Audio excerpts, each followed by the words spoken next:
Good afternoon, friends. I'm Sandeep Biyani, heading Business Development and Sales for AlphaCredit Advisors. Welcome to AlphaCredit Advisors, AAA Investor Connect. Friends, in our March 2024 AAA Investor Connect webinar, we presented Be Bullish, Be Prudent. In other words, we said there is a highway ahead, just keep our seatbelts on. Enjoy the ride while your safety measures are in place. With that, we also talked about how the times of earning easy money will not continue for long. And that's what exactly we are seeing from last 2 to 3 months. Market becomes too noisy. Upcoming US elections, Maharashtra elections, MSCI China rebalance, and Israel-Iran global conflict, war-like situations lead to increasing fears in the minds of investors. How should one be positioned in such market condition is $1 million question. We at AAA feel that now it's time to start focusing on capital protection while ensuring to capitalize on opportunities presented to create wealth. Hang on. We are quite bullish on the India story, but that does not mean to compromise on the quality of our investment. To reiterate and to re-emphasize and to debunk the current market narratives, I would like to invite our founder and managing director, Mr. Rajesh Kothari. Welcome, Rajesh. Thank you, Sandeep. Rajesh, as I'm seeing many new investors joining this webinar and many are probably listening to you for the very first time. So I'd like to request you to please give a bit brief about the AAA as well as our investment philosophy. Over to you, Rajesh. Thank you. Thank you, Sandeep. Good afternoon, friends. Thank you once again for giving a valuable time to join this Investor Connector webinar by AlphaCredit Advisors. Just to give a little brief, there are many probably participants who knows us very well from quite some time, but there are many new joinees as well. So, I'm founder of this firm, AlphaCredit Advisors. We are one of the leading PMS firm with almost close to now 15 years of longevity, doing this investment management. Overall, if you ask me, as a AAA investment management team, we are 7 members investment management team with a combined experience of 125 plus years of experience. It means most of us have seen 4 to 5 business crises, economic crisis, financial crisis, what India has experienced, what the world has experienced in last 20 to 25 years. Be it Y2K, be it Asian financial crisis, be it a COVID-related problem, be it a Lehman collapse, be it a Russia-Ukraine war. And it is this kind of a cycles experience which makes us more diligent and more vigilant when we are selecting the stocks and constructing the portfolio for our clients. Our investment philosophy is protect capital, create wealth. Risk management is something extremely important, close to our hearts, while managing clients' money. Our investment style is causality, very differentiated, a unique approach of constructing clients' portfolio. It means quality plus agility. Be quality conscious in what we buy and be agile enough when to get out of it. Why AlphaCredit Advisors? Few important reasons. One, of course, very important is I'm founder and fund manager. Founder is managing your money. It means no risk of changing guard. Second important is we are only into one business. It means there is no conflict of interest. Third important is we are always available to all our partners and investors. Fourth important is one of the few PMS firms in India with a 15 years of longevity. And last but not least, in last 15 years, our flagship PMS, AAA India Opportunity, known as AAA IOP PMS, has delivered 20% compounded annualized returns compared to benchmark returns of about 14%. Our AAA Budding Beast, which is a mid and small cap PMS offering from AlphaCredit Advisors, has delivered 36% compounded annualized returns since its launch from 1st January 2021. With that, we are very pleased to share that we have been awarded as the Best Multi-Cap PMS Top 3 in ranking by IIM Ahmedabad PMS AIF World as an organization. Friends, it's very important that while managing this money through this investment philosophy of protect capital and create wealth, the entire investment experience journey for our clients has been extremely smooth throughout last 15 years because of our cogility, that is the investment style of not only buying the right business, but also following the disciplined exit strategy.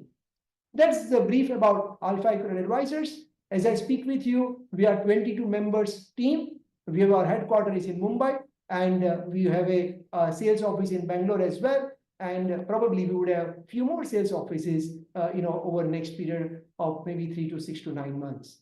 So that's the brief. And with that, let me quickly take you through very important heart of today's subject. How do we see the market from here on?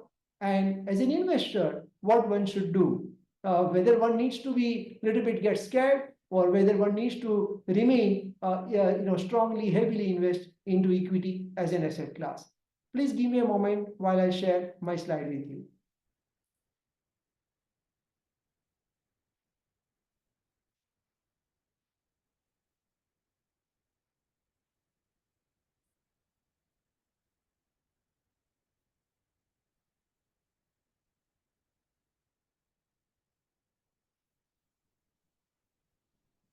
Friends, as Sandeep has said, the title of today's webinar is Be Bullish, Be Prudent Series 2. In our January 2024, we talked about that why we believe that somewhere in next 3 to 6 months, I'm talking about January 2024, what is our house view, is that over maybe over 3, 6, 9 months, there'll be somewhere the breaks will be there. And that's a time where one need to be a little bit cautious while remaining bullish on market. Our thesis from there till today has not changed much.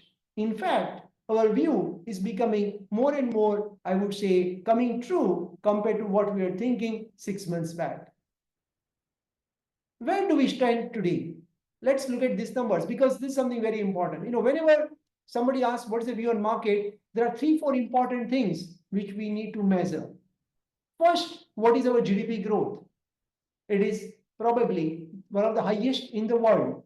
While the world is growing at 3 to 4%, India is growing double the pace of world GDP growth at around 6 to 6.5%.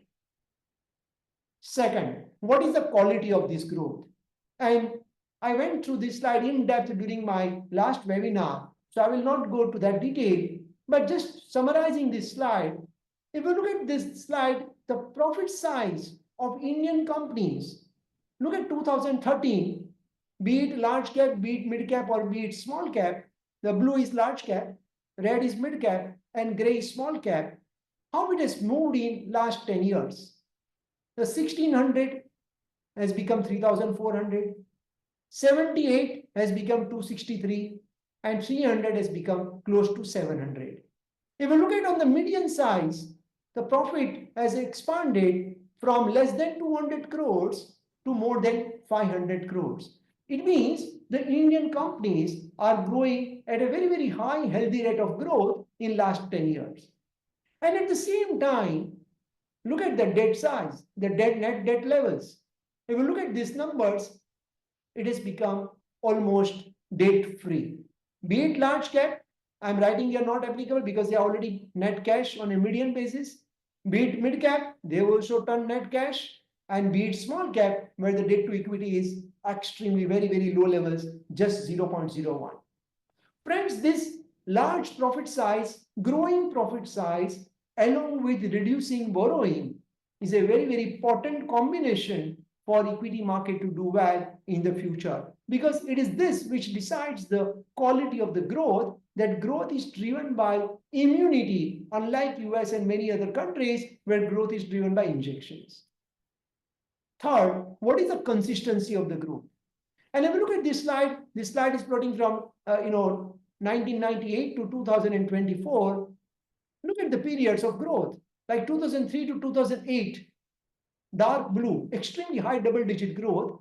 And then for almost 8-9 years, we had a less than 15% growth.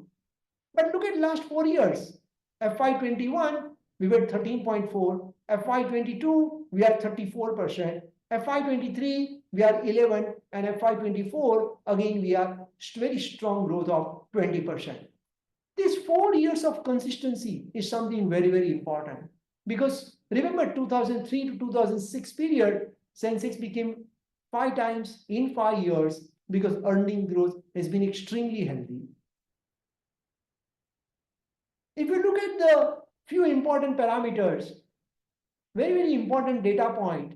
In India, till now, the growth was driven by the consumer side of it. If you look at even the banking cycles, the personal loan was basically doing extremely well. And what was lacking is the industry credit growth. But fortunately, if you look at the recent trends, particularly of last 3-4 months, industry loan growth has started improving, and it is now almost going to 8-9% compared to 4-5-6%. That's something, one important data point which I wanted to highlight you, that slowly, steadily, the industry loan growth is improving. And that is coming at a time where, of course, I'm sure everybody knows about this chart, the credit cycle, the credit cost of the banks, the gross NPA number has reduced significantly from peak of 12% to less than 3% as I speak with you in March 2024. Simultaneously, another important tool to check whether the economy is doing well or not is the capacity utilization. And capacity utilization is now started improving, and it is now crossing 76%. Again, this is something very important. And the PMI manufacturing is also showing reasonably good signs of crossing 58, 59 number. So what I'm trying to say is that the economy is doing reasonably well. The manufacturing side has started doing better. The banking cycle in terms of the industrial credit growth has started improving. The gross NPA in the system is very, very low. It means the ability of the bankers to lend to corporate India is right now very, very high. In fact, corporate India is sitting on huge cash. As I have shown you in one of the slides, that the debt to equity ratio is almost zero. So they are not actually willing to borrow because they are flush with cash. But bankers are willing to fund that. So as the capacity utilization goes up, as the industrial credit growth also goes up, the overall economic growth will become much stronger over a period of time. And if you look at the Nifty ROE, it is entering a 15% plus ROE bucket after a really long time. And when it crosses 15% ROE bucket, that's where the wealth creation, the PE expansion, the valuation expansion starts happening, already started happening from last 2 years, but now we are in a very, very comfortable zone of touching 15% plus. One important thing, since we are talking about markets, I think war has become a new norm. The frequency is increasing. Last time I disclosed this slide, we talked about this slide was in February 2022. And if you look at during that time, the market declined by 8% and it took 30 days for Sensex to recover, just 30 days. But otherwise, there are a number of incidents and you can see the Sensex decline. It ranges from 6%, 14%. Of course, September 2001, it was 9/11 was one of the heaviest, 22%, and so on and so forth. But on an average, the decline has been roughly about 6 to 7 to 8%. And markets are becoming very, very fast. They are recovering with a very high speed. So number of days to recover is also becoming lesser and lesser. It takes number of days. So markets are actually very, very shift action is happening at the market level.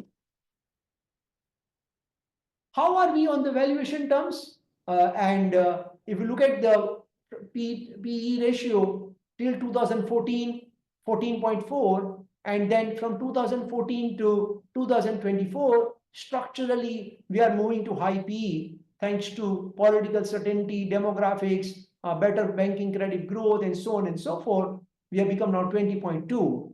And if you do March 2025 plus March 2026, and if you take the average of it, we are at 22.4 times. So what I'm trying to say is that we are not actually too expensive. compared to 10 years average PE of 20.2, we are at 22.4. So yes, about 8-9% higher, but that's not too high, keeping in mind two important factors. One, the earnings growth has been reasonably strong. And number two, the quality of the earnings growth, the balance sheet clean out of banking and the corporate deleveraging resulting into better balance sheet growth, these two combined can result into premium compared to last 10 years average valuations. Also, I would like to again here put one important data point that the Nifty keeps changing. So actually, if you take the Nifty of 2014 compared to what it is there right now, then the PE effect is almost 10%. So this 20.2 will actually look like 22 if you assume current Nifty had it been in 2014. So many high PE stocks like Bajaj Finance and many more such companies, they have entered Nifty in last recent years, which is expanding the Nifty PE to 20.2 times. And here comes something very, very important. Why we think we should be prudent? And this is something very, very important slide which I wanted to discuss. Friends, markets have been extremely generous to all the investors, to all the market participants during last 3 years, particularly post-COVID times. There is no difference between poor quality and good quality. But from now on, we believe that one needs to be very, very selective. Why one needs to be selective? And here is a very important slide for you. If you look at 2019 to 2024, about 5 years profit CAGR, and if you compare the market cap growth versus the profit growth, because market is nothing but the mirror of earnings growth. So you have to always compare how much the company's profits are growing and how much company's market cap is growing. And if you look at this red, there are 100 companies which have reported less than 0%. It means their profit growth is degrowing. There is no CAGR in profit numbers. There are 100 such companies, but their market cap has grown by 14% compounded. So 5 years, 14% compounded. If you plot this number, that if you look at 0 to 10% compounded profit growth, then how many companies are doing that? And if you look at this number, very, very high number. And here again, the market cap growth is 19% plus. For this exercise, let me tell you how we have done this exercise. We have taken net profit size of minimum 50 crores while doing this exercise as on 31st March 2024. So our universe comes to roughly about 812 companies. So this entire exercise is taken on 812 companies. So if you look at this, 32% of the companies, 32% of the companies have profit growth less than 10. For previous 5 years, I'm giving them full benefit of doubt that many companies were very small, then they grew. I'm giving full benefit of doubt of COVID years. Everything is given benefit. And yet, on an average, they have compounded by minimum 14%. In fact, if you look at this bucket, is 19%. Now, this is basically where the problem lies.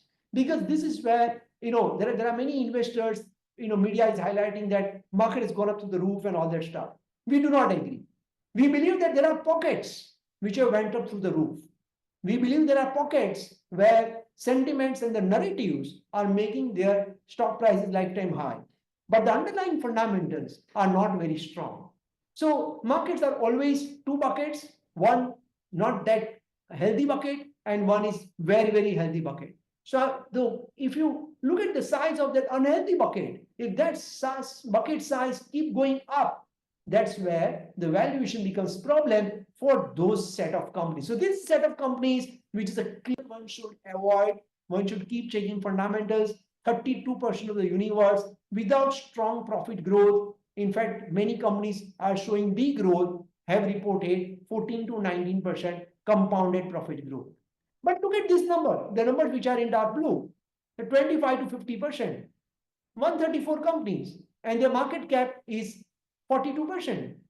And rightly so, because if they are growing by 30, 25, 28, 39% kind of a earnings growth, the market cap growth generally for such high growth companies is a little bit higher compared to their earnings growth. So it looks reasonable, because if you look at the PEG basis, it will start looking reasonable. And if you look at the 143 companies, which are actually very high growth, hyper growth, more than 50%, the market cap growth has been also 53%. So the problem actually lies in this red circle. And this is where from January we have been talking about this. This is the bucket where we are not comfortable. This is the bucket where correction can be sharp. This is the bucket where one can see the disappointments. And but this is not the market. Market is made up of two buckets, as I say, good and bad. This is the bucket which one needs to avoid. So this is the one parameter, that how the companies have done based on profit growth for last 5 years. Let's look at second parameter. Very important, ROE parameter, return on net worth. And if you look at this entire return on net worth, we are giving again a very important condition. Then let's assume for both the years, FY19 and FY24, how many companies' ROE is less than 15%? And if you look at this number, these are 234 companies, which is 28% of the universe. Where for both the years, FY19 and FY24, ROE is less than 15%. And what is the market cap growth? Despite their ROE is 15% and less, is 28% compounded market cap growth. Again, this is not a healthy sign for this bucket. So this is a second bucket where one need to be extremely cautious. This is the bucket where correction can be very, very sharp, because underlying ROE is not healthy and market cap, stock price is significantly ahead of fundamentals. Let me talk about the third important parameter, which is the debt equity ratio. And if we look at the debt equity ratio for the companies where debt equity ratio is more than 1, despite their leverage is very high, the market cap growth compounded is 25%. And if you look at the companies where debt to equity ratio is less than 1, the market cap compounded is also 25%. So both are exactly same. Despite companies having high leverage versus low leverage, there is right now no differentiation between these two sets. On a bucket basis, of course, company to company, there might be difference, but on a bucket basis, there is no difference in market cap growth, despite their underlying balance sheets are completely different. One is under leverage and one is over leverage. These are the three important things which I wanted to highlight to you. And that's the reason why we believe that be prudent. We strongly believe that over next 12 to 18 to 24 months, there will be a difference between good quality and bad quality. We strongly believe that last 3 years, everybody probably made money irrespective of the kind of company what one bought. But for next 12, 18, 24 months will not be the same. The market returns of last 3, 4, 5 years is exceptionally healthy. Can that kind of returns continue over next 3 years? Definitely not. One should not expect it. What one should expect is a very rational assumptions of 12, 14, 15% kind of a compounded returns for the longer term. So the 30, 40, 50, 60% returns are never sustainable. So when that kind of a normalization happens, you will see the more hit on the companies where the quality is not strong. So last 12, 18, 24 months, just to conclude, the quality was not rewarded. If company is growing high, is not been rewarded compared to companies which are growing slow. If the debt to equity is high and debt to equity is low, there is no difference between the market cap CAGR. If you look at the high ROE versus low ROE, again, there is not too high difference between the market cap CAGR. Market rewarded everyone, irrespective your underlying profit size, irrespective of your underlying profit growth, irrespective of your underlying balance sheet. But next 3 years will not be the same. Next 3 years, there will be clear difference between good and bad. And therefore, one very important thing is the quality will be rewarded. The growth will be rewarded. Right balance sheet will be rewarded. And therefore, the discipline of selecting the right stocks will be rewarded healthily. So that is something where what I wanted to basically discuss, as far as the market outlook goes. Net, we are positive on the market. We remain bullish on the market with a 2 to 3 to 5 years view. the underlying currents are reasonably favor. On top of it, the macro factors are also coming to our factor because the US inflation is going to be, coming down. The US rate cuts have already started. So the macros are in our favor. Micros are also in our favor. But in that kind of a bullish environment, one needs to keep in mind that you need to be selective, and selective managers, therefore, will do better than the normal market behavior. With that, let me quickly give you update about what we are doing in our both the plans, AAA IOP PMS as well as AAA budding based. As you are aware, AAA IOP is a multi-cap PMS with a 40 to 50 stocks portfolio. How the sectoral composition looks like. So this is sectoral composition. Banking is 25%. We have been underweight banking for quite some time, and we remain so even today. Consumer is one sector which we continue to like.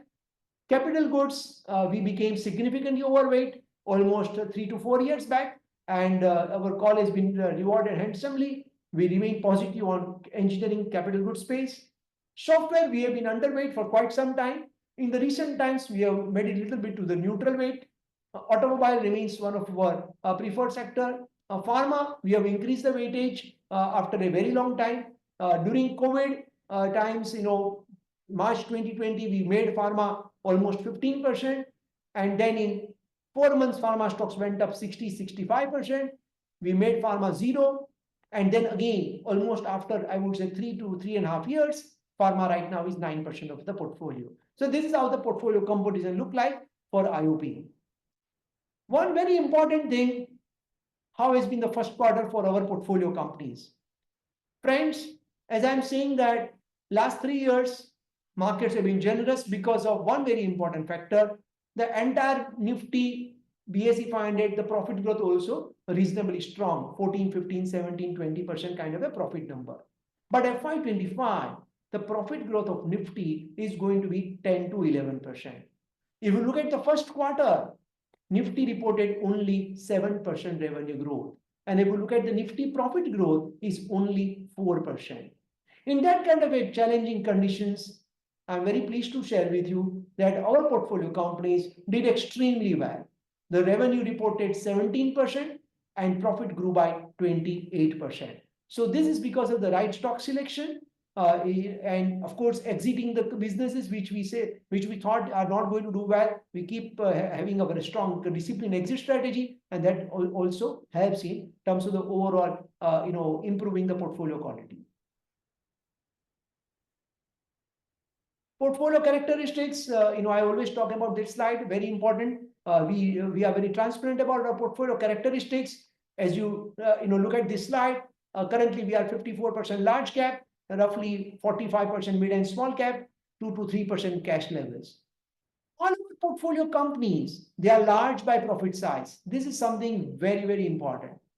In India, there are 5,000 listed companies. And of that 5,000 listed companies, there are only 800 companies which makes net profit in excess of 100 crores. All our portfolio companies, irrespective of its market cap, they all are large by profit size. Most of these companies are cash rich. They have zero debt on the balance sheet, or 39% of the portfolio companies, their leverage is less than 1 time. They have the very high ROE, 19%. And they are growing very strongly, 24% compared to Nifty earnings growth of 11 to 12%. So very, very strong portfolio quality and very, very strong earnings growth. These two are very important characteristics of our portfolio. How has been the performance? Last 15 years, what has been our drawdown during the bad times? And as you can see here in this chart, 15 out of 17 volatile periods, the blue bar, that is AAA IOP, has done significantly better than the gray bar. So even during when the markets were not performing, our fall, our decline was lesser than the benchmark index. How has been our performance on 1 year, 2 years, 3 years, 5 years, 10 years basis? So this is 1 year, 46.2. 2 years, we delivered 31% compounding. 3 years, we delivered 20.6% compounding. 5 years, we delivered 24.8% compounding. And 10 years, we delivered 18.4% compounding. Since inception, it is at 20% compounding. roughly 15 times in 15 years. And that's basically something which we are very, we are happy to, we are very satisfied to look at this performance. We have outperformed across the time frames against BSE 500 benchmark, be it 1 year, 2 years, 3 years, 5 years, or 10 years. Importantly, if you look at our beta, the risk analytics, our beta is less than benchmark. Our standard deviation is also less than benchmark.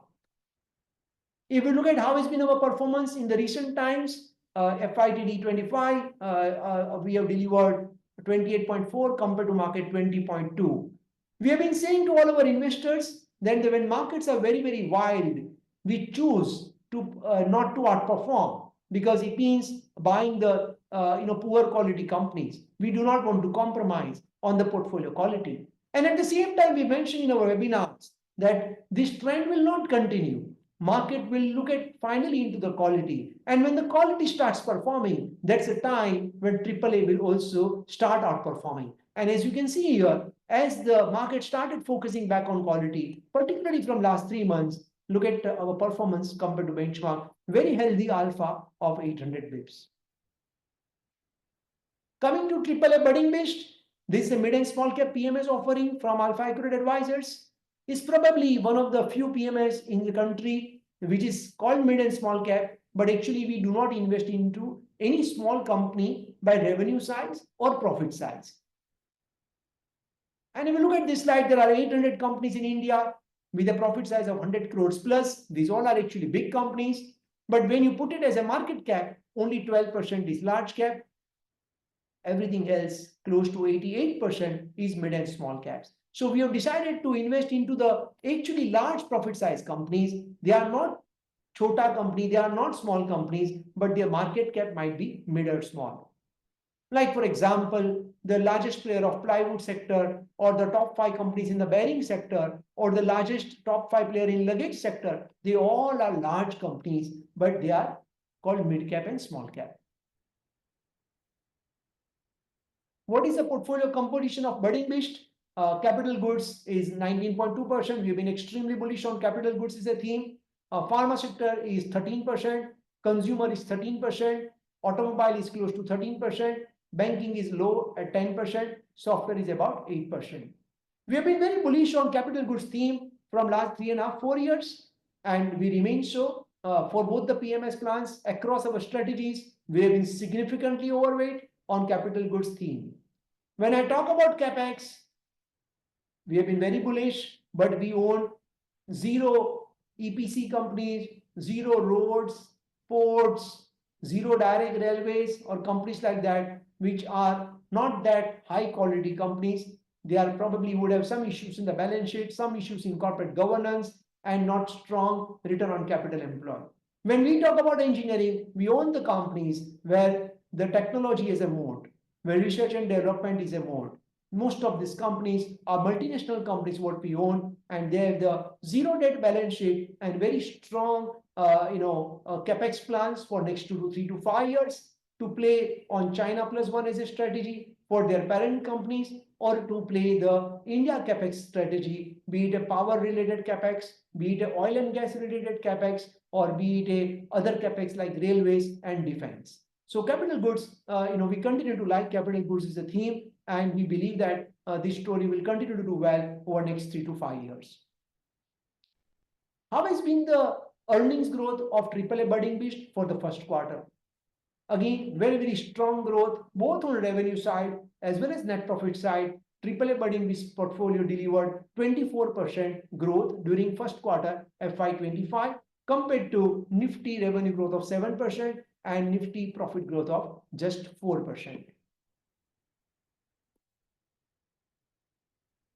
How is the characteristics of this portfolio? 80% of the portfolio companies are 50 crores plus, 71% of the portfolio companies are 100 crores plus. Very important. We do not buy any small company. All our companies are large by profit size. When it comes to balance sheet, most of them are debt free, or they have the debt equity or less than 1 time. So they are significantly under leveraged. ROE is 16.5, very healthy ROE. And of course, they are reinvesting, and they are a very good opportunities for the growth, and therefore they are growing at 25 to 30%. We expect our portfolio to deliver 30% earnings growth for FY25. How has been the performance of AAA Budding Beast? As you can see here, for 1 month, 1.5, 3 months, close to 12%, 6 months, 38.4, 1 year, 51.8, and 2 years, close to 42%, and 3 years, close to 31% compounded returns. And since inception, 36.3% compounded return compared to 23.3 for BSE 500 and 34% for BSE 400 mid and small cap. As you can see here, for the current year, as I'm saying, repeatedly mentioning that as quality comes back, AAA does better. So look at Budding Beast, for example. The BSE 400 mid and small cap is 28, whereas we delivered 38%. Whereas in FY24, when everything was moving up, more momentum, we decided to little bit control and make sure that we do not want to take any extra high risk and still deliver significantly good returns. So FY24, we delivered 45%, and FY20 YTD, we are right now 38%. So these are performance since inception as well as year-wise performance. But very importantly, the risk analytics, while it is mid and small cap PMS, the beta is less than even BSE 500 index. So as you can see here, the beta is less, standard deviation is also less, and very high Sharpe ratio. Sharpe ratio basically means higher the ratio, better it is. So very, very strong, ratio as far as, Sharpe ratio goes. So this is basically for our two key offerings, IOP and Budding Beast. I'm sure everybody here knows about AAA India Equity Fund. It is a category 3, open-ended, no lock-in period.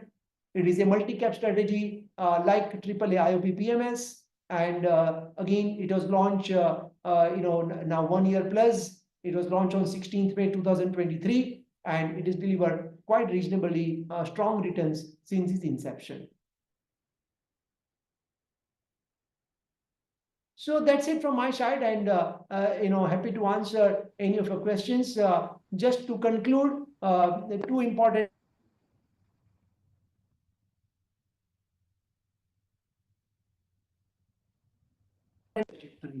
the corporate India is doing exceptionally well, and they are ready to capitalize on many opportunities, which are new opportunities throwing up by the world. There are many companies in India which are probably likely to grow in line with Nifty. But at the same time, there are many companies in India which are likely to capitalize on these new growth opportunities. In my view, there will be two parts, the two buckets on the market from here on. One is the high growth winners, and second will be medium growth, low growth losers. And every sector, you will have one winner and probably 3 losers. As an active fund manager, our job is to identify such businesses which can continue to grow significantly higher than the underlying GDP growth. As an active fund manager, we strongly believe that just buying the best of the businesses is not enough to create wealth. Once we buy, we need to monitor the business cycles constantly.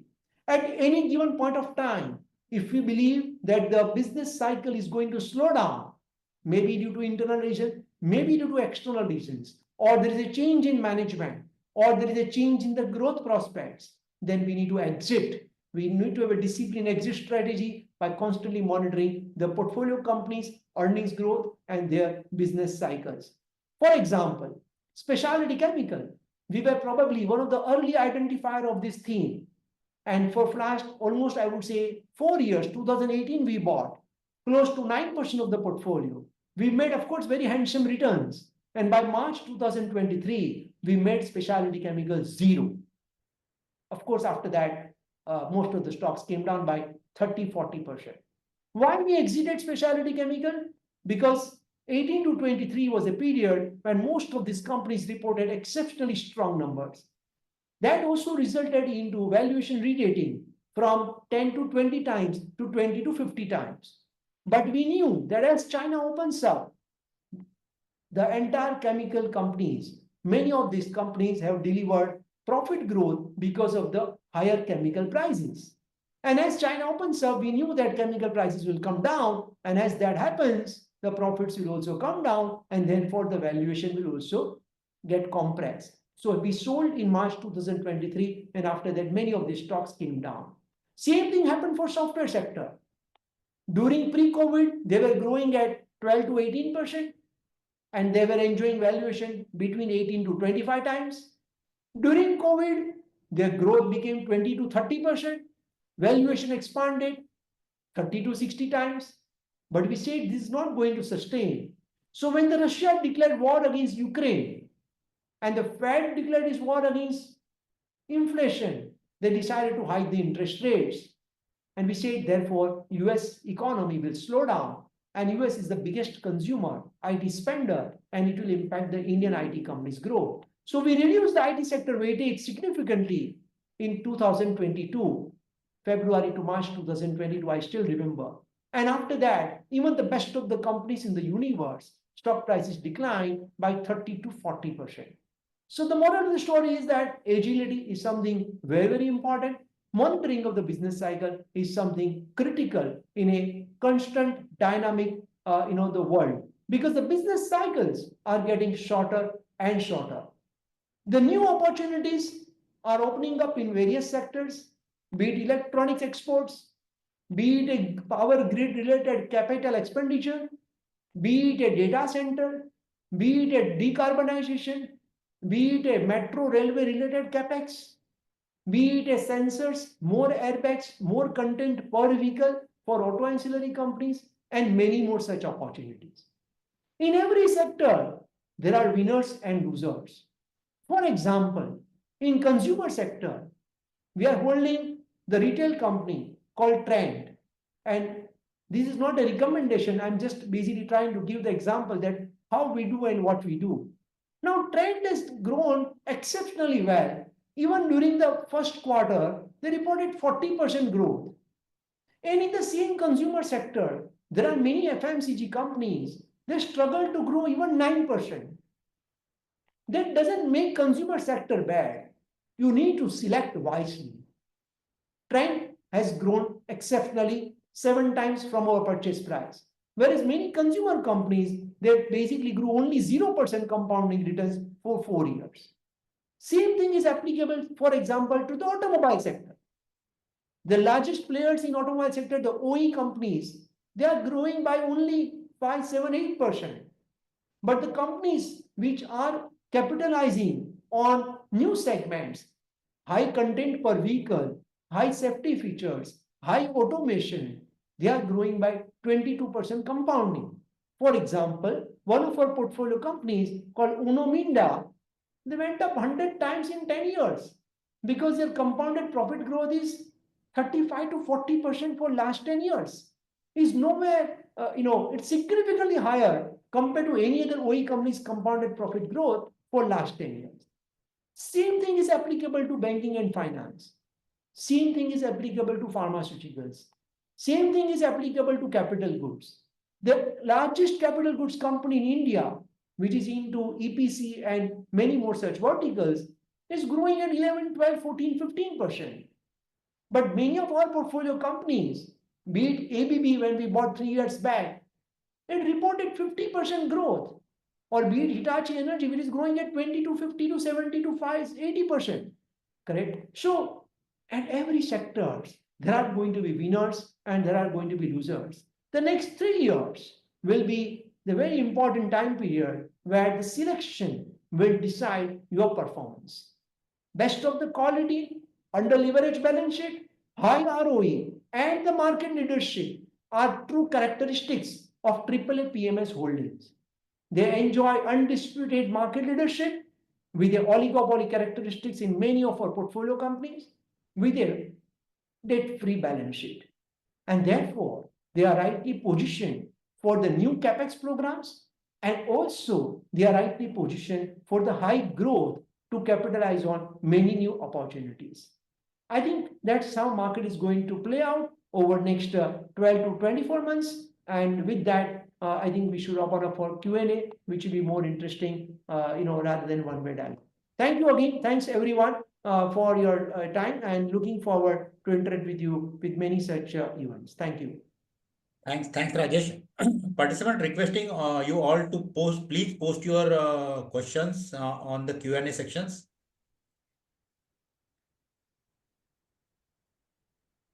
Please post your questions on the Q&A sections. We'll wait for the question get assembled. Yeah. Okay, in fact, there is one question from already there from Mr. Neeraj Thakkar. Sarji, we see few stocks which has become 5 to 10 times from initial entry point, but still we are buying those stocks in the portfolio. This means we have very rigorous valuation framework, because having that kind of confidence is only possible when you have in-depth knowledge about the company's working sector, etc. Can you please share one example what kind of investment framework we follow to have such kind of conviction? Regards, Mr. Neeraj. Thank you, Neeraj Bhai. A very, very important question. I'm not too sure in 2, 3, 4 minutes how I will able to justify, because the answer is going to be pretty lengthy. But let me quickly give the, in as compressed time as possible. First important thing, what we look for in the company: market size. Size of opportunity should be huge. Number 2, market share. Company must dominate. They must enjoy the leadership position, preferably top 5 players, preferably top 4 players, ideally number 1 or number 2. That's how our preference is. And third is nothing but the valuation, at what price we are buying these businesses. Now, let me give, for example, say a company like Hitachi Energy. Now, this is the company which is present in various sub-segments. Wherever power touches, Hitachi Energy touches your life. Okay. If you just do Google and do the word blackouts, you will realize that increasingly world is facing across the world, be it US, be it Europe, be it Germany, be it Australia, all these countries are facing the blackouts. Now, blackouts is definitely unheard of.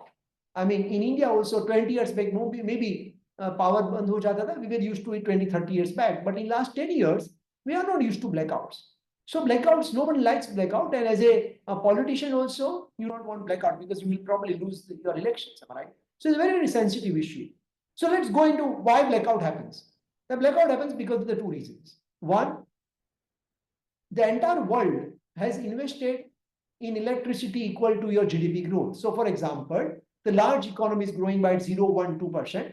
So their investment is also, they have not grown very high as far as their grid infrastructure goes. But as the data center and AI, which are power guzzlers, and if you just do Google of how much AI can consume power over the next 10 years, you'll be surprised to get that kind of a statistics. It runs into a huge gigawatt over a period of 10 years. But no country has put that kind of a capex in your grid side. And secondly, last 10 years, everybody started focusing on green energy. So renewable energy was the focus. And if you want to bring that renewable energy, for example, in India, a solar power in Kutch, Gujarat, if you want to bring it to Mumbai or Bangalore or Delhi or Chennai, you require HVDC project. Now, how many companies in the world can give that kind of a solution? Maybe only 4 or 5 such businesses globally. There are only 4 or 5 companies which can basically satisfy your requirement if you want to put up a HVDC kind of a project, high voltage DC kind of a project. To bring that renewable energy from Kutch of Gujarat to Bangalore city or Mumbai city, there are only 5 companies in the world. And there are only 5 companies in India. They all are subsidiaries of these global multinationals. So the size of opportunity is huge. Exceptionally huge. Nobody even knows right now that what kind of new capacities which are going to come up because of that. On top of it, the India opportunity is also big, because in India, for example, the railway capex, like I was saying, winner versus loser, right? So if you look at the total railways, it grows at a GDP level, 5, 6, 7, 8, 9%. But if you think about the metros, Vande Bharat train, the Tejas Express, the growth is 15, 20, 30%. Now, which company's transformer goes to power these metros? There are only 4 or 5 companies. And our portfolio company is the largest market share. Maybe, probably, I think so, 7 out of 10 metros in India are run by Hitachi Energy Scott Transformer. So if you are bullish on more metros, if you are bullish on more high-speed trains, if you are bullish on Mumbai Ahmedabad bullet train, if you are bullish on Vande Bharat train, if you are bullish on the Tejas train, and all this capex is already announced by Government of India, then there is probably handful of companies which can supply the right products to run these trains. Same thing for the grid capex, which I talked about, the renewable energy. Everybody knows India's renewable energy over next 5 years. We have a huge plan. Already today, incremental basis, 30 to 40% of the power is generated by renewable. Now, for renewable energy to bring to your cities, you require HVDC project. Earlier, 10 years, last 10 years, if you see, earlier every year only one HVDC project used to get announced, 6 to 7 to 8, 9,000 crores.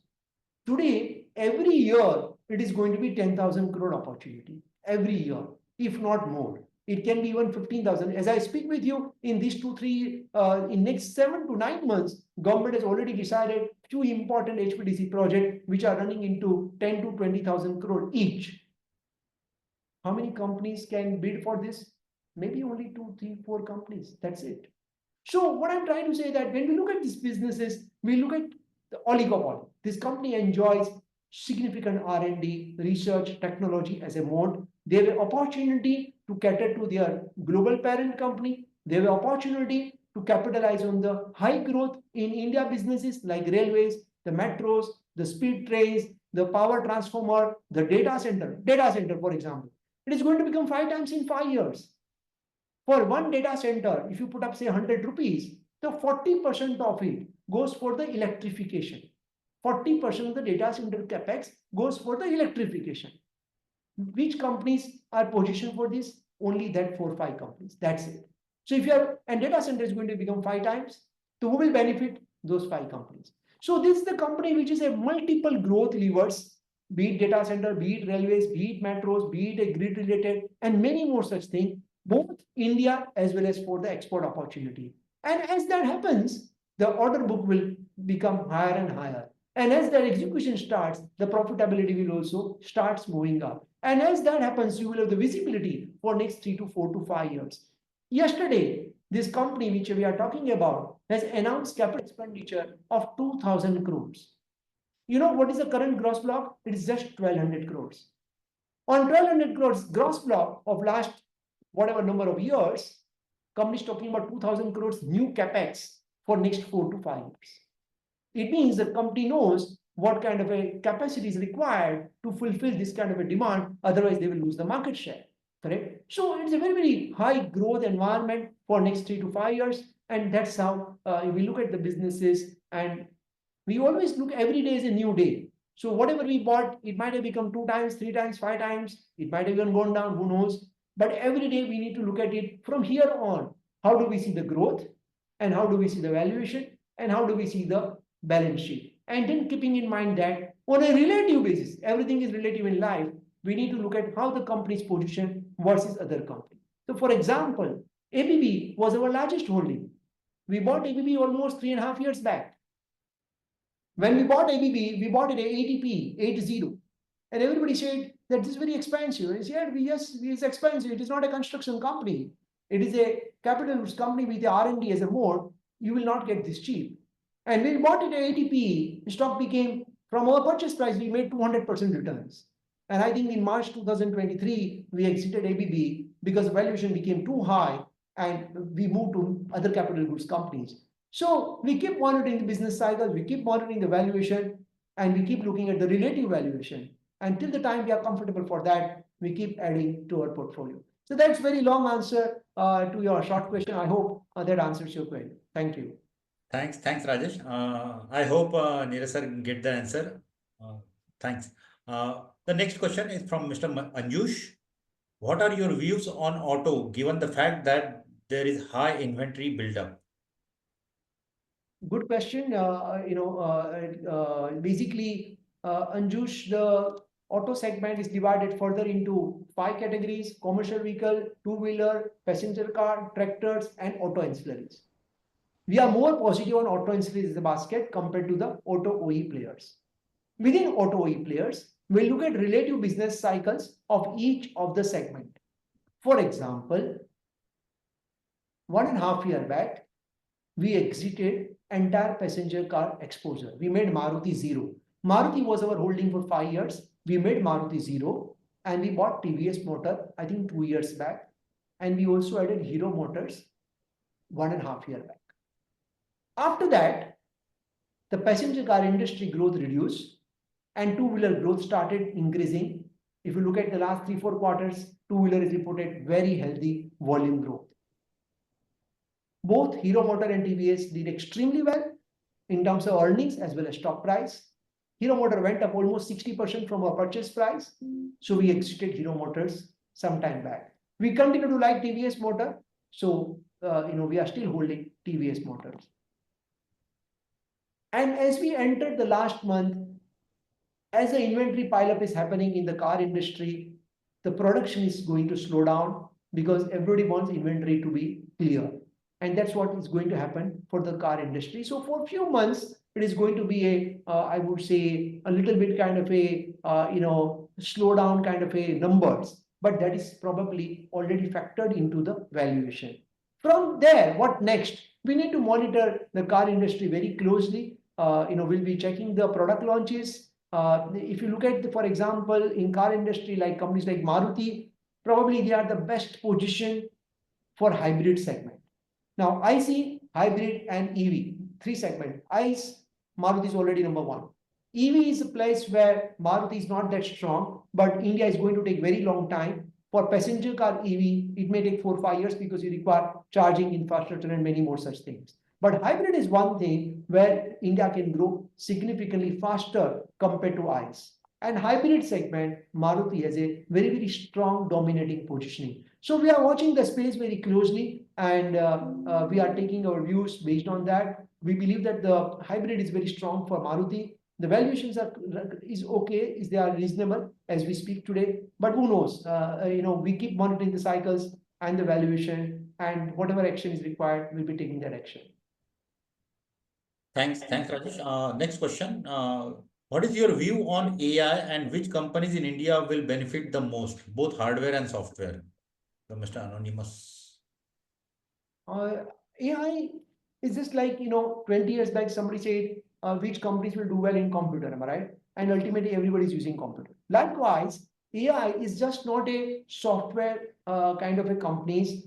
Software companies, of course, will be also, I would say, changing their business model from traditional business model to the new business model, and will also participate in that journey. But there are many other companies, particularly the product companies, one of the like capital goods companies, yeah, they also enjoy a lot of AI. For example, the one of the in fact, yesterday Economic Times there was a very big article whereby it was a Siemens global MD, I think article was there, and he said that Siemens India has put up a AI solution that if you are in a desert, if your plant is in desert, it can predict by what time, with what probability the sandstorm can come, and what is the preventive measure you need to do. This is a solution done by Siemens India team. Siemens India Engineering is an AI solution. So what I'm saying is that AI is just not pure software companies, 2, 3, 4 companies. No, there are many companies which are working on AI. And believe me, the companies which are going to be significantly beneficial of AI are not only the AI creators, but also AI users.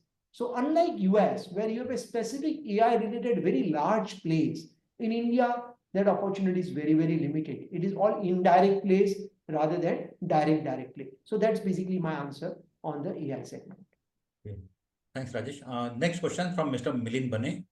To what an extent the China stimulus will impact on Indian market? Will it be an opportunity for us or a signal? I believe that Govind sir. Yeah. Okay. Govind sir. So just to give you a brief, what China has done or in last 10-15 days. In fact, the stimulus came around 15 days back. So it's a massive efforts by the government and the central bank to stimulate the economy on all the 3-4 fronts. One is real estate, which has been a big drag. Second is the consumption, and third is, of course, the stock markets. So they have taken various measures, reducing the interest rates on the real estate. They have reduced the bank lending rates. They have reduced the margin required for first purchase, and also they are giving incentives to various funds and institutions to buy these stocks, etc. So totally, it is measuring around 1.5% to 2% of the GDP. And the expectations are this should revive the growth, which has been sagging for last 2-3 quarters. Of course, we have seen selling from the FPIs in last 10-15 days is around $5 billion. This, to my mind, it is more tactical. Short term, because markets have gone up there basis this, and they want to cash this opportunity. If you analyze China, there are structural issues on demographic front. The consumption still remains very, very low. Real estate still remains very, very high. And the government policies have not been favoring the private sector, particularly the corporates. So these structural issues are not being addressed, and that is where the global strategists are not very positive on a medium term to long term basis on China, and hence this is more a short term view. As Rajesh mentioned, India's story remains very, very robust. And if you look at last 2 quarters, India, there is some slowdown, which is largely due to the general elections of May and June. But if you see the latest data of July and August and also September, things have started to revise up significantly. Government expenditure, that is India, I'm referring to India now. Government expenditure, revenue, as well as capex, which had contracted in first quarter, has both started to grow in a very decent way. As we all know, monsoon is very, very good this year, is 8% above long period averages. And the reservoir levels of almost all the reservoirs are very high, again, relative to the averages. The merchandise exports, which was negative last year, that is expected to be positive. Services exports growth is good. Rajesh mentioned about the capacity utilization, which is 76-77%. So India growth story is looking very, very robust. And there are enough growth drivers. While government is spending a lot, rural consumption has started to pick up. Government recent measures, if you see policy measures for the revival of the consumption, and also the urban consumptions and the exports, if you see whether services or the merchandise. So all put together, if you look at, there are enough drivers for the growth in India. On the inflation and interest rate front, where RBI has managed it very well. So if you look at macro and micro combined, the story looks very, very positive. You have a political stability, you have continuity of the policy. And because of all, if you combine all this thing, India story remains very, very attractive and very, very, very intact. As we all know, the FPIs have been underinvested in India, and India share in the global indices, whether it is World Index or emerging market index, that has gone up significantly. So people have very little choice but to invest back in India. We have seen in the past, whenever the interest cut rate cycle has started in US, the FPI's flows in India have increased. So sooner or later, we should see that. So while there is short-term outflow, tactical outflow to China, but because of the attractiveness of India story, we are not negative, we are not bearish, we continue to remain positive, and we believe that the domestic savings will continue to flow into India because of the financialization and very low capital market penetration, and FPIs will have to come back to India. Thanks, Gul sir. Next question. What is our view on large cap IT and mid tier IT? What do you prefer? Mr. Rajesh Dharira's question. Hi, Rajesh ji. So basically, I think as US environment improves, both large as well as mid probably will do better because the environment becomes healthy. But within large and mid, then one has to be a little bit more stock specific. There are companies which are positioned towards the automation, the EV related software, automobile EV related companies, and software for that kind of businesses. I think they will do probably better than the standard IT companies. Thanks, Rajesh. The another question from Mr. Tushar: which specific sector AAA believes will be the gaining well as a leader in market for next 3 to 5 years? Do you believe innovative sectors like AI, experiential based products, specific pharma, which are the service oriented, will be the leading better than other sectors and companies? So I think AI, particular related sector, AI will do well globally, no doubt about it. It's growing exponentially. But in India, there are no direct companies which are into AI, unlike US business. Like in US, you have Nevada and many such companies which are purely into AI and or AI related business. Whereas in India, you don't have such companies, and therefore no direct listed play. Secondly, I think, as I said, the capital goods is the one thing which we continue to like, and this theme should do well. That's number one. Number two, the pockets of consumption will start improving. The base is in your favor. The rural demand is improving. The monsoon has been quite good. The water reservoir levels are quite satisfactory. Government is also spending because they want to improve the rural purchasing power. A lot of election related schemes are already announced. It means more money in the hands of rural consumers. So I think the consumption bucket will also start doing well. This is already getting reflected in the last 1 or 2 months. If you look at the recent data points, is already showing the early signs of improving rural demand.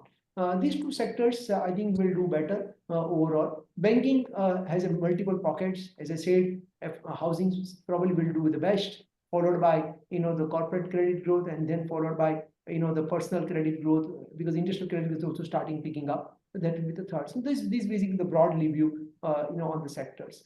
On the pharma side, we believe that the CDMO, which has been impacted significantly due to COVID, everybody was postponing their R&D spend, which is now bottoming out, and from now on, the R&D spend in US will also start, and that is good news for CDMO players. The CDMO players will also see a good opportunity over the next 3 years.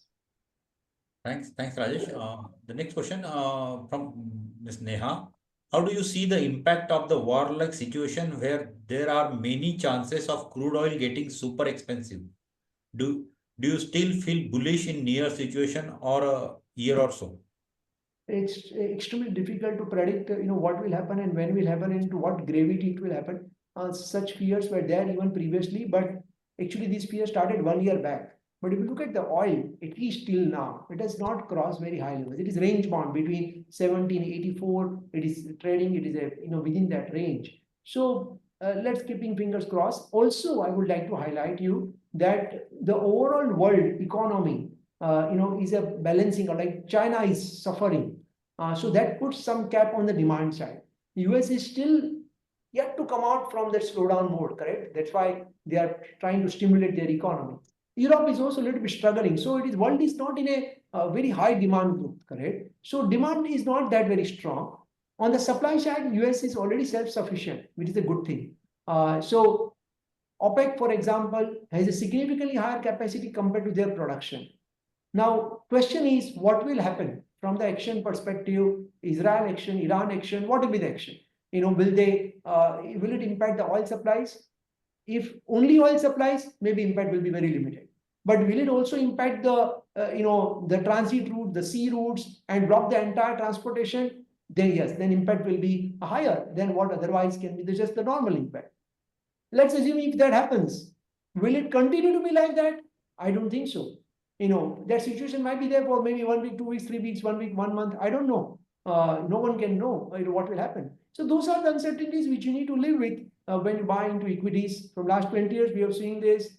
Many wars we have seen, Iran, Iraq, Kuwait, many more such things. At times there is a big impact. At times there is no impact. At times market actually goes up. So ultimately, our dependence on oil as a country, thankfully, that is reduced a lot compared to what it was 20 years back. That's number one. Number two, out of our total imports, Russia is right now almost 30-35%. but it's the second very big news for us. So what I'm trying to say, the impact probably, hopefully, will be very, very limited on a medium to long term basis. In short term, anything can happen. Correct? Crude oil, during downtime, crude oil went to $1 for a day. So we don't want to predict what will happen in the short term. But moment you put a little bit medium term time frame, probably I think we should not be significantly impacted for such kind of a scenario. But who knows? There is no point of doing any guesswork. Yeah, it's a speculative thing. Anyway, thanks, Rajesh. The next question is from Mr. Vatsal Naik. Is it safe to say that your stock picking and subsequently portfolio construction is aligned to Government of India's vision for the development of the country? Well, I think, basically our portfolio reflects where is the growth opportunities. Part of the growth opportunity may be coming up because of the government is opening doors. Part of the opportunity may be coming up because these companies themselves are innovative and they are ready to take the world market. Part of the growth opportunity may be coming because of some unorganized to organized, unbranded to branded, and formalization of the economy. Part of the growth is coming because of the digitalization of the entire nation. So ultimately, what is important is that it can come from various pockets, A, B, C, D, it can come from any pocket, but ultimately it should have a growth. And that's what ultimately very, very important. Thanks. The next question, again, that's a subsequent question from Mr. Anjush. Any other sector where you feel pain is coming our way apart from IT? Well, we are avoiding it as of now. We have a zero exposure to metals. So which was going through the major downturn in last 6-7 months. If you look at it, we have a zero exposure. So this pain and gain we need to monitor on constant basis. And if we see any pain, we make sure that we have a very zero exposure might be, or maybe very limited exposure. And within that, we need to find the winners. Okay, thanks. Next question is from Maitri. What is your opinion on the green energy landscape in India, considering there is a gap in government goals and on-ground execution? Well, I think, green energy, of course, is a very bright future, and not only for India, for the entire world. So I already talked about the total grid capex what India is doing, the world blackout situation, what is happening, number of projects which are on bidding, I think every alternate day there is one news which is getting announced. If you look at any headlines newspaper, you will see one news on the green energy. As far as the execution goes, these are the large capex programs, and there are a number of things which needs to be ticked before you do the capex from the government side. So I think government is doing a fantastic job. If you ask my personal view, you might see some deviation, target versus actual. There are always some deviation happens. But if you look at the last 5 years, look at total India's power capacity, and out of that, how much is through renewable? Correct, 30 to 40% is coming through renewable. So the policy part is doing extremely well. The government has put the right policy to incentivize the green energy, be it solar, be it hydro, be it wind. All three, they have done the superb job as far as the policy. What government can do is the policy part, all right? And then it is left to the private sector and of course the PSU entities to make sure that they also go in line with that. And you see a lot of companies, many of these companies, even the PSU companies like NTPC, look at their capex programs and look at their execution. I think they are doing exceptionally well. So I don't see any significant gap between the targets and what they are doing. Some gap is okay, when you are talking at a country level, it's possible. Some gap here or there, it's fine. Some deviation is possible, but the direction is very clear. The policy is very clear. So I think they will continue to do. This will be the high growth segment for the world and for India. Okay, thanks, Rajesh. Next question is from Mr. Harish Agrawal. Just to add one line, have you seen since independence, I don't think I have seen any company in PSU sector which unlocks the value by listing its subsidiary. And that's a power company which is now coming with a green power IPO, correct? So this is unheard of from a PSU company to unlock value and have a dedicated focus on the green energy. NTPC is coming out with carving out this subsidiary and making it a listed company. I think it gives so I'm not going to stock specific, but it basically gives you the kind of vision what this government has for even the PSU companies, correct? It means this company has a very long roadmap for next 10, 20 years to be self-sustainable on its own to be capital efficient, raise capital if required from the market, don't worry about it, but have the growth and make country green. So it's a very, I have not seen this in my 27 years of Indian equity market. I have not seen any PSU company going for this kind of a value unlocking. Great. The next question is from Mr. Harish Agrawal. Sir, the last few years, the market have been on a bull run, and this has also fueled personal consumption against credit. Can we say that consumer sentiment and banking credit exposure to individual loans will be impacted when the market returns taper down, or when the market movement is no longer linear in one direction? Do we see the related sectors like capital goods and finance and banking space taking the first hit? I'm a little bit confused. I didn't understand your question because the first part of the question is completely different than second part. Yeah. Capital goods has nothing to do with the personal credit, am I right? So let's Yeah. Maybe talking about the consumer durables actually rather than capital goods, because the finance and banking and personal credit we be talking about. You're right. So, first of all, consumption has not gone up the way in which it should have been in last 3 years. So if suppose somebody's assumption is that because of the market delivering so handsome returns, everybody spent, it has not happened. If you look at the last 3 years, the entire consumer companies, be it a consumer durable company or be it a FMCG companies, they have not grown. Look at the two-wheeler companies, the growth, except last 9 months, there is no major growth. Look at the entire consumer space. So Indian consumer is very, very value conscious. Probably there are different sides of consumption which is probably happening, which might be the more expenditure on health, more going out on a vacation, on a short trips, maybe spending more on flights. So entire the consumption basket is changing. That's number one. The behavior of consumption is changing significantly. Number one. Number two, the kind of wealth effect what equity market has done is a probably unbelievable, unheard of wealth effect. So I think that probably is getting reflected into buying homes rather than buying a washing machine, because we have reached only 5% financial penetration. Am I right? Our penetration is not reached 40%. So there is a long roadway to go for that to happen. For that, first of all, the penetration has to go 5 times from where we are. Then the consumption will become 10 times from where we are. And then at some point of time, maybe I don't know which year, when equity market comes down, the consumption effect might be here because of equity market. But we are too far from that point. So I don't think so.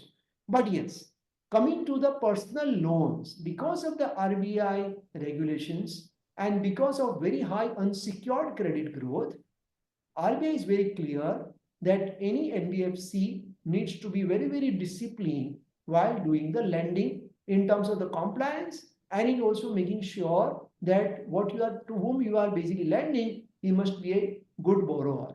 And therefore, there are a number of rules and regulations which have come up in last 3, 6, 9, 12 months. And that is the reason why the unsecured credit growth, particularly on the personal side, is started showing a little bit downward trend. And I think that's what I started with. Within banking and finance, we expect that growth a little bit to taper down, because banks or NBFC, they don't want to lend, they don't want to be overly aggressive to make sure that in future it doesn't become NPA. So that's a limited point, what I wanted to convey to you on your question. Thanks. The next question is from Mr. Ravi Agrawal. What is your viewpoint on the FMCG sector? Any company you are bullish on? We would avoid giving any stock specific recommendations or our views, but as I said, the rural India is recovering. The monsoon has been reasonably good. The reservoir levels, water levels are also satisfactory. The government is also spending a little bit more on rural India to revive the consumption. The MSP prices announced by government are also reasonably strong. All these factors put together will revive the consumption. And therefore, overall consumer sector, if you look at last 3, 4, 5 months, is also, if you look at the commentaries of the top companies of Indian consumption sector, is already reflecting the same. So we expect that to continue to do well. They will keep seeing a little bit better growth, rural India, compared to what we have seen in the previous 3 years. But let me again tell you that there are many companies within consumer space, they are doing exceptionally well. They have never seen a slowdown, correct? So if you make your product affordable and if you are ready to meet the aspiration of your consumer, then growth is not a limit. But you need to break that code, that how to go about it to remain profitable and yet affordable and yet to meet that aspiration, there are probably only one or two companies which can do that, and they are doing exceptionally well. They are top holdings of our portfolio. Thanks. The next question is from, what is your view on pharma and healthcare sector in India, especially in context of China Plus One strategy and recent US Biosecure Act? First of all, in pharma, China Plus One doesn't work. Pharma is a completely different sector. Number one. Number two, in pharma, India is already the pharmacy for the world. In fact, during COVID times, we already proved ourselves by supplying even the vaccines. COVID vaccine went from India, right? China is very good on the API side. Whatever the raw material, nobody can match the Chinese thing as far as raw material. Even India takes the raw material from China. So both are completely different, what I would say, climate conditions are completely different. For API, you require different climatic conditions. So, the raw material side, China remains the king. You cannot touch that position. As far as our export business goes, we are also now competitive. We are already competitive from last 10 years. As I said, India Pharma is one of the largest exporters for the country. And the domestic pharma is also doing reasonably well. So on healthcare, net, there are segments within healthcare. One is the generic, second is formulation, third is CDMO. CDMO is one space, as I said previously, which will do better compared to the overall pharma industry. Thanks, Rajesh. There is one question. What is your view on small cap space from here on? Again, good question. The SEBI regulator definition of large cap is top 100 by market cap is called large cap. Next 100 to 250 is called mid cap. And everything after 250 is small cap. But what we look at internally is a little bit different. We categorize and bucket them based on the profit size. Because there are 5,000 listed companies in India. It doesn't mean every company after 250 is a small company. Am I right? So once you do bucket as per the profit size, you will realize that there are 800 companies in India which makes 100 crores plus profit. Out of 800, only 100 are large cap. Everything else is called mid and small cap. But these companies are not small. So that's the one way to looking at it. So we are very basically just to one line conclusion that don't look at small cap. Look at the profit size of the company. Because moment you take a view that I don't like small cap or I think small cap is overvalued, you will basically paint everything with the same brush. That's the wrong way to look at it. Okay, that's the first important thing. Second important thing, within mid cap and small cap, there are pockets where there is a bubble. Definitely, that will not sustain. SME side, for example, or micro cap side, the bubbles are very big. Definitely, it can crash. There is a high risk of that crashing, particularly micro cap side. When I say micro cap, anything, 100, 200, 500 kind of a crores market cap, very small profit size, 5, 10 crores kind of a profit size. The valuation becomes skyrocketed. Definitely, it can crash. But pockets of opportunities, very many pockets of opportunities are available in that top 1,000 companies of the India, which are large companies, reasonably good profit size, but they are classified as a mid cap and small cap. As a fund manager, as a fund house, our job is to identify these opportunities and play accordingly to make sure they keep delivering high growth and ultimately high returns to our investors. Thanks, Raj. There is subsequent and few follow-up questions from Mr. Milind Bane. Will it impact market growth if election results do not turn into favor of ruling party? I don't know which election because one election is already out yesterday and that was in favor. Yeah, general election is 5 years down the line now. General election, but yes, state election and US election, 2 elections are correct. So state election, as far as India goes, now what is balance is now bigger one is Maharashtra. The good thing is that expectations are right now very low. Everybody is expecting very low number for the ruling party compared to the opposition. So expectations are very low. I think in Haryana also expectations are very low and there is a positive surprise. So who knows what will happen in Maharashtra? But the good thing is that this state, India is always election heavy calendar. Every year there are some elections. So yes, near to election, you may see some volatility here or there. But otherwise, the big elections, central election, you have another 4.5 years of clarity, certainty, and growth. What more you can ask for? Thanks. Thanks, Rajesh. The next question is, how do you see the corporate earning growth of India going ahead? Okay, as far as the corporate earnings growth, last 3 years have been exceptionally very, very high. 20% compounded profit growth almost for last 3 years. So I think FY25 will be a year of slowdown in terms of the growth because the base is very high. Please also keep in mind that earnings growth of Nifty also includes big component of oil and also the steel companies. And the metals are under pressure. What we look for is the excluding oil and gas and the metals. That's a better way to look at it. So first quarter earnings growth of Nifty, to give you a perspective, is just 4%. Just 4%. But if you exclude these commodities, oil, gas, and metals, then it is roughly about 10 to 11%. So we believe that's how we look at Nifty earnings growth. So we believe the Nifty earnings growth, excluding this oil, gas, metal, will remain around 10-11%, which is lower number compared to 20% what we have seen in FY24. And then in FY26, again, it will improve to 13-14%. So we expect earnings growth overall to be a little bit slow down because of the global slowdown is very sharp. So exports is getting impacted. Number two, the metal and oil and gas is also impacting the growth somewhere. Number three, the banking regulations and therefore the credit growth on the banking side is also a little bit slowed down, because what happens is there are NII growth, because your interest in the high interest regime environment, the deposit is becoming a problem. So that also impacts your NII growth to some extent. So all these factors, IT again impacts because of the exports. You are linked to the world economy, so IT export also gets impacted. So because of this, Nifty earnings growth is likely to be a little bit slow compared to what we have seen in last 3 years. And that's the reason I'm saying there are many companies in the market which will deliver in a low or moderate number.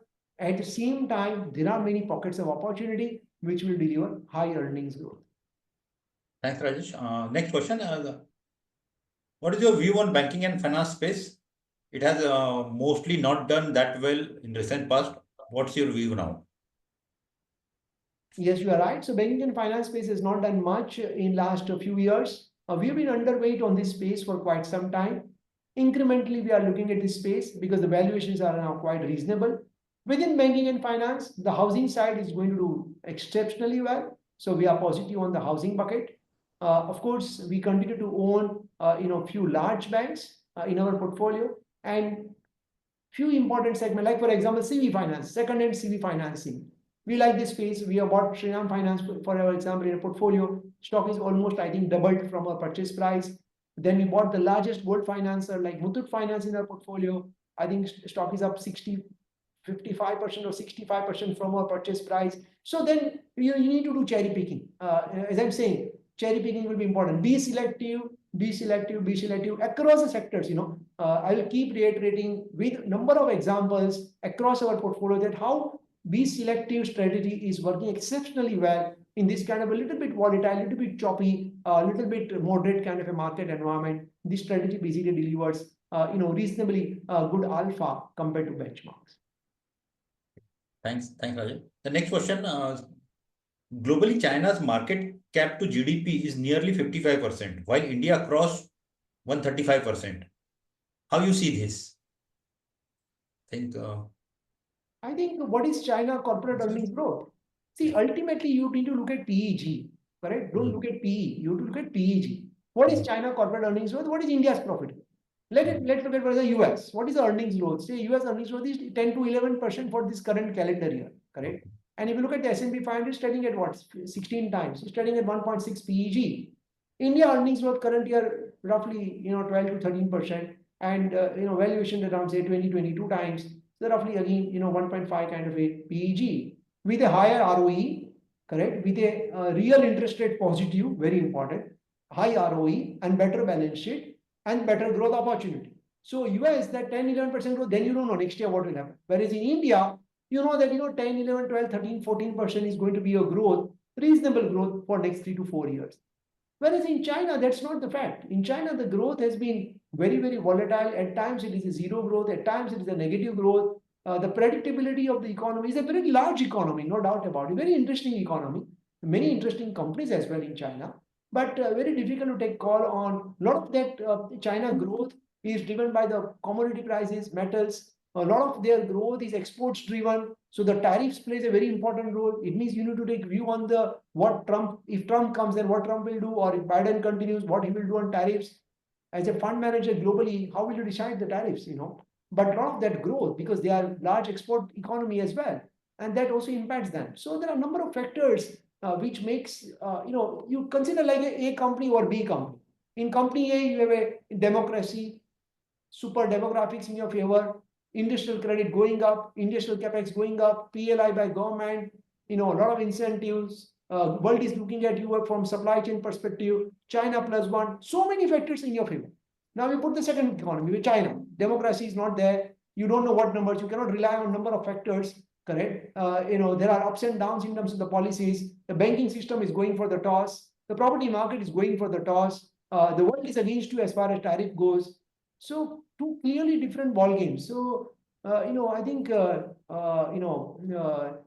are not experts in Chinese market, but I can tell you for a reasonable certainty that if our economy keep growing at 11-12% in nominal terms, 6% real and 6% inflation, so 12% nominal GDP growth, which can give you 12% revenue growth and 12% profit growth with a 15% plus ROE, with a corporate debt equity less than 1 time. I think these are the best financial statistics you can get, with macro in your favor and micro as well as in your favor. And with a 5 years political certainty, with the demographics, one of the best of the demographics in the world, I think we are set for a reasonably structurally bull market to continue. Great. Another question is, what do you make of promoters selling? In recent past, many promoters are selling, or companies are buying back. Yeah, I think there are a lot of OFS are happening. The private equity investors are clearly seeing the good opportunity to book their profits, which they are doing it, with the right of the investor to do that. Promoter selling has also gone up. The OFS is also happening. The new companies which are coming out of the listing, that's a good news, because it means we get more number of opportunities as they come into the main frame of the exchanges. The number of opportunities for us is also going up. It's a good thing. On the other hand, the existing companies, promoters get, a little bit selling. Of course, we don't like it. We take it as a little bit as a, red signal, but beyond a point, you can't do much about it. The liquidity is very high right now in India, and globally also there is enough liquidity for country like India. And, that's a space which we need to be a little bit more careful. We need to make sure that companies what we buy, the promoters have a reasonable stake and the interest in the company, because ultimately what we are buying is the best of the management. So we keep checking that thing for our portfolio companies. Thanks. The next question from Mr. Siddharth. Any thought on including US stocks in the PMS portfolios? Siddharth sir, we can't invest US stocks other than India in PMS. And that's the end of today's question line, sir. Rajesh sir, just requesting your closing remark. I think just to conclude, we strongly believe that last 3 years were generous years. Markets were very, very kind. Next 3 years are not going to be like easy money. Next 3 years, the quality will be rewarded. One needs to be selective. One needs to be bullish, but prudent. It means that गाड़ी highway पे लेके जाना है, लेकिन seat belt पहन के रखना है. Very important. So be bullish, be prudent. Discipline is something very, very important. Market corrections are part of market. In every year, markets have went down. This year is not going to be different. If it happens, don't get scared. You can always do, STP. You can do a little bit more top up if any such opportunity comes. But keep faith on equity as an asset class. We are in a structurally bull market, and we are at right time, at right place. So I think we should avoid the noise. Every day some noise will come, but as a disciplined investor, as much as you can avoid will work better for your wealth creation. Thank you very much to all of you. Thank you. Wish you happy Dussehra to Happy Dussehra to all. And all your families. And see you next time in the webinar. If you have any queries, please feel free to send an email, or you can call Sandeep. Sandeep looks after our entire sales and business development. We have Suchita in Bangalore. She looks after the south side. And feel free if you have any queries. Thank you, everyone, for your time. Thanks, everybody. Thanks. Thank you. This is what the AAA Investor Connect webinar. See you in the next quarter with the challenges or the narration of that time, and we'll definitely try to debunk and present our view on that. Thanks, everybody. Have a great festive season ahead. Thank you. Thank you. Thank you. Bye.